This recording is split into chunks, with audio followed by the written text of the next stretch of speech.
ইমেলগুলো আসে এগুলো 100% কাগজ নাই, ভিতরে হিসাব করে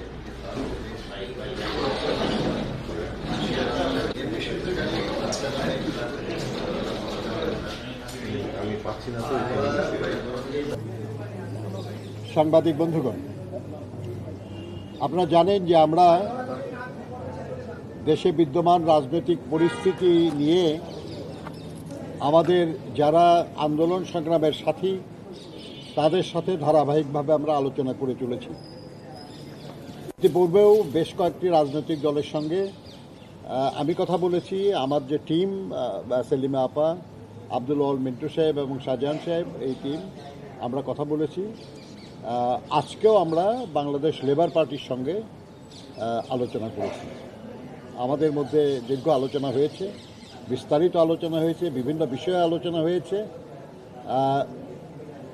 সবগুলি নিয়ে এখানে আলোচনার বিষয়বস্তু না। তো আমরা সম্প্রতি মাননীয় প্রধান উপদেষ্টার সঙ্গে যে সাক্ষাৎ করেছিলাম সেখানে সে আলোচনার বিষয়ে আমরা তাদেরকে অবহিত করেছি এবং আমাদের আগামী দিনে কী করণীয় এই সম্পর্কে তাদের পরামর্শ আমরা গ্রহণ করেছি।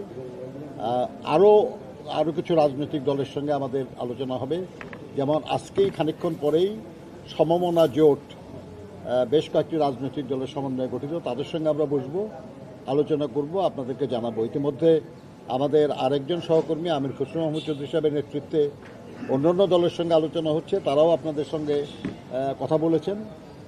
তো আমি বিএনপির পক্ষ থেকে প্রাসঙ্গিক বিষয়ে ফরমাল বক্তব্য আমরা পরে দেব। আজকে আমি লেবার পার্টির মাননীয় চেয়ারম্যান এবং আমাদের এই যুগপথ আন্দোলনে খুবই সক্রিয় অংশীদার, যারা একসময় 20 দলীয় জোটেও ছিলেন, তারও আগে তারা শহীদ রাষ্ট্রপতি জিয়াউর রহমানের যে জাগো ফ্রন্ট, সেই ফ্রন্টেও বাংলাদেশ লেবার পার্টি ছিল। সেই দলটির প্রধান ডাক্তার মুস্তাফিজুর রহমান ইরান, উনি আপনাদের সামনে কথা বলবেন। ধন্যবাদ। বিসমিল্লাহির রহমানির রহিম। সাংবাদিক বন্ধুরা এবং আমাদের নেতৃবৃন্দ, আমরা আজকে এক ক্রান্তিকালে, আপনারা জানেন যে আমরা দীর্ঘ 17টি বছর গণতন্ত্র এবং ভোটের অধিকারের জন্য আন্দোলন সংগ্রাম করেছি।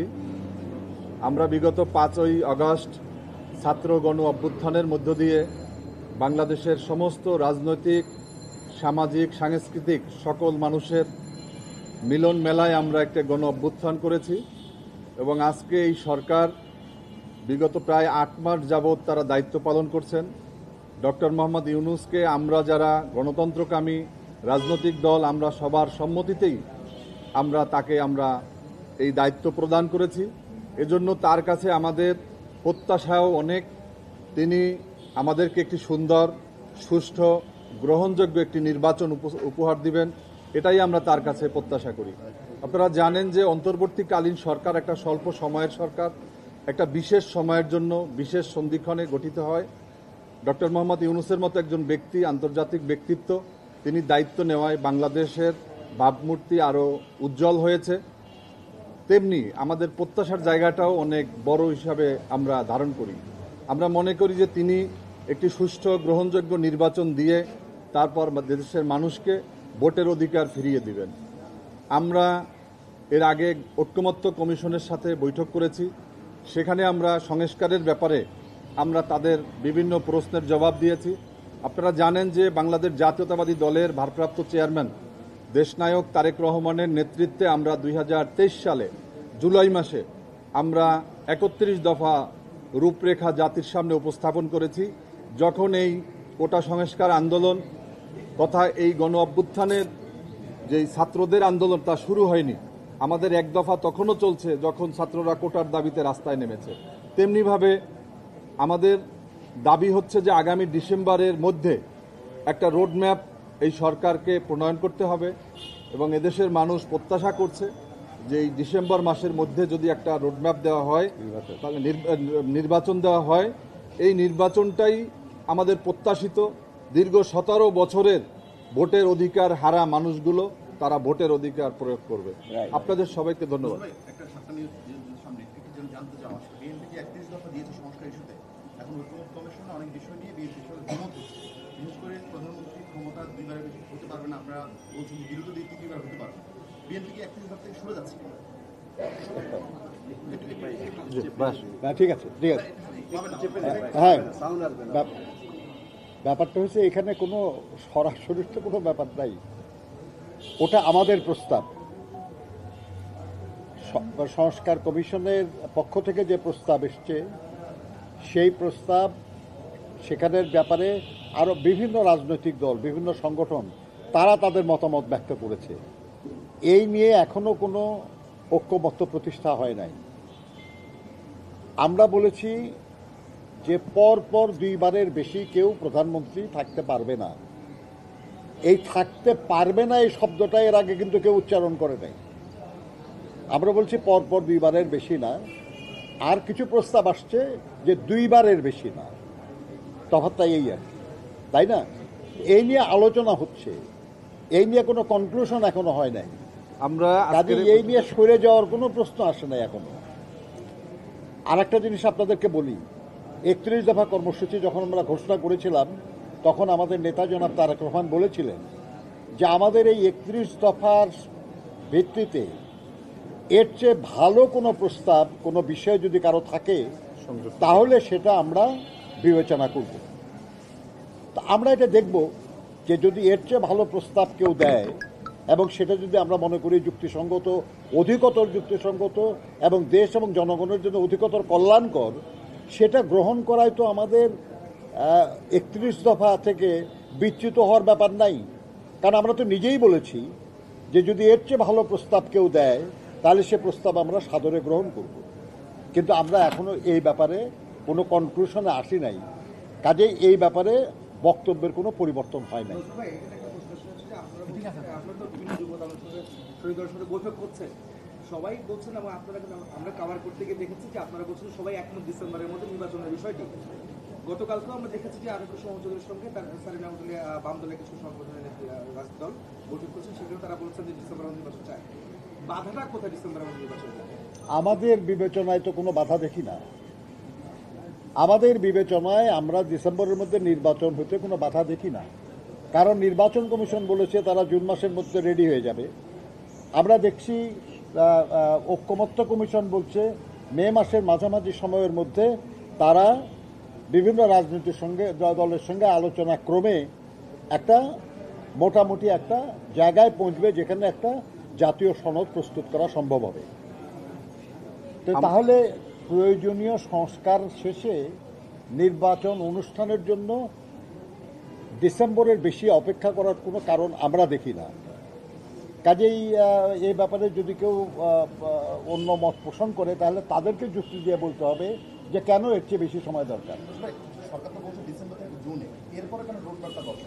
আমরা ডিসেম্বর থেকে জুন মানে কি, তাহলে ডিসেম্বরে হতে পারে। আমরা বলছি ডিসেম্বরকে নির্বাচন ধরে, যে ডিসেম্বরে নির্বাচন হবে এটাকে ধরে একটা রোডম্যাপ ঘোষণা করা হোক।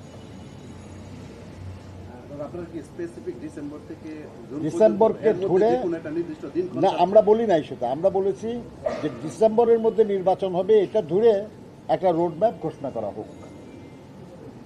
সরকার বলতেছে ডিসেম্বর থেকে জুন, তার মানে ডিসেম্বরে হবে না এই কথা বলে নাই, কিন্তু আমরা স্পেসিফিক্যালি বলছি যে ডিসেম্বরের মধ্যে হবে বা ডিসেম্বরে হবে এরকম একটা তারিখ ধরে একটা রোডম্যাপ ঘোষণা করা হোক।